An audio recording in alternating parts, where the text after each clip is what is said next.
Bonjour et bienvenue, voici notre tour d'horizon économique, géopolitique et boursier. Nous sommes le lundi 27 juin pour comprendre comment tourne la planète finance et lorsqu'elle ne semble tourner qu'autour du Brexit. C'est sur la bourse au quotidien et nulle part ailleurs. Et l'épisode du jour s'intitulera Rebond salvateur ou rebond de chat mort. Mais commençons par revenir sur la grande stupeur de vendredi matin vers minuit et quart, lorsque les premiers dépouillements ont fait apparaître des résultats aux antipodes des anticipations. Des anticipations qui avaient été alimentées bien sûr par plusieurs sondages. Alors, il y avait ceux qui étaient plus ou moins crédibles, comme Ipsos Mori qui donnait 52,48 en faveur du Stay in Euro. Vers 11h sortait ce sondage dont on se demandera très longtemps comment il a pu être fabriqué, celui de Populus qui donnait 10 points d'avance au Braemain, 55 à 45, le Brexit se prenait une déculottée monumentale et les bookmakers immédiatement passaient la probabilité du maintien de l'Angleterre, de l'Irlande, du Pays de Galles et de l'Écosse à 90% contre 10% de risque de sortie.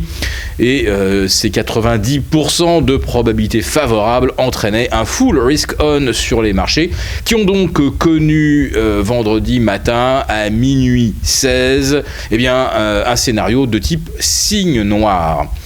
Sans le bidonnage du sondage Populus 55-45, les marchés se seraient peut-être montés plus prudents. Il y aurait peut-être eu davantage de hedging, davantage de couverture, mais là évidemment tout le monde se voyait très beau avec le maintien du Royaume-Uni dans la zone euro.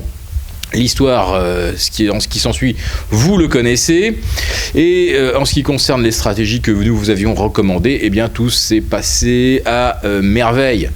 Faut pas en tirer une grande gloire. Notre raisonnement, c'était si ça passe, c'est 2% de gains supplémentaires sur le CAC ou l'Eurostoxx. Et si ça ne passe pas, ça sera retour à la case départ.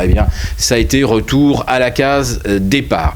Nous vous avions conseillé vendredi, lors de nos flashs sur la bourse au quotidien, là il s'agissait des flashs écrits, de solder au moins un tiers de la position sur les BX4, les BXX, les DSD et peut-être même les ETF BR sur le S&P, mais nous allons y revenir dans quelques instants.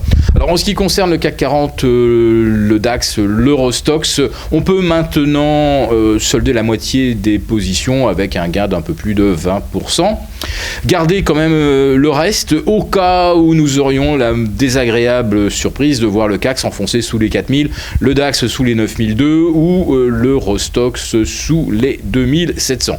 Il faut en garder un petit peu parce qu'après un séisme de la violence de celui que nous avons eu vendredi, il y a souvent des répliques et des fois les répliques sont plus dévastatrices même que la secousse principale. Pourquoi ? Parce que la première secousse, elle lézarde. Et puis la gravité ensuite fait son œuvre et lorsqu'il y a une nouvelle secousse, les lézardes se transforment en zone de rupture et d'effondrement.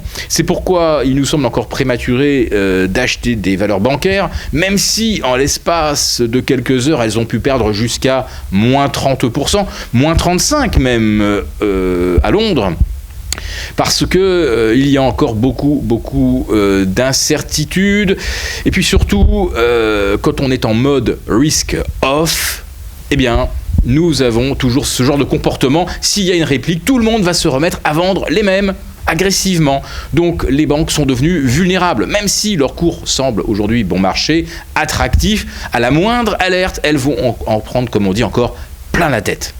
Par contre, un titre comme Peugeot retombé vers 10,20 €, là franchement on vient de 14, qu'est-ce qu'on peut craindre de pire ? Est-ce que la chute des ventes de Peugeot au Royaume-Uni justifie une baisse de 30% ou quasiment? C'est pas sûr. Alors bien sûr, après ça, si nous avons des projections négatives sur la conjoncture mondiale au cours des 18 ou 24 prochains mois, alors peut-être que Peugeot intègre déjà les pires scénarios. En tout cas, il ne nous semble plus y avoir grand risque aujourd'hui à se positionner sur ce titre, d'autant que nous sommes encore couverts par des BX4, des BXX. Donc si jamais Peugeot avait encore à subir de la pression baissière sous les 11 €, on aurait quand même de quoi voir venir. Nous sommes en revanche plus réservés, par exemple, sur un titre comme Valeo. Alors certes, il a beaucoup perdu, mais par rapport à ses planchers de janvier 2015, là on y est revenu pratiquement pour Peugeot, Valeo est encore quand même assez cher. Alors, le titre de notre épisode du jour, c'était Sursaut Salvateur ou Rebond de chat mort. Alors pour l'instant, autour de 4050 sur le CAC 40, 2750 sur l'Eurostoxx, on peut avoir un rebond technique, purement technique. C'est une affaire d'élasticité. Il y a eu quand même quelques ventes à découvert qui génèrent évidemment des plus-values phénoménales. Elles seront rachetées, d'ailleurs c'est ce que nous faisons, nous, en vous conseillant de prendre des bénéfices sur les BX4 ou les BXX par exemple. Donc il va y avoir un rebond purement technique, et ensuite on verra si le CAC 40 parvient à repasser au-dessus des 4240 par exemple, ça peut effectivement signifier que le rebond aura peut-être un peu plus de potentiel.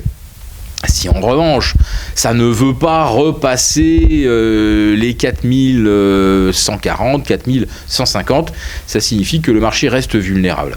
Et l'une des raisons de cette vulnérabilité peut provenir bien sûr d'une rupture sur les indices US, qui sont encore en lévitation, avec un S&P à 2040. Alors là, oui, effectivement, la situation est critique, parce qu'il n'y a pas de marge de sécurité. Ça y est, on est en train de tester la borne basse du biseau long terme. C'est un biseau qui a pratiquement 8 ans d'antériorité. C'est le plus long épisode boursier, le plus long épisode haussier boursier à corriger pratiquement depuis 1932.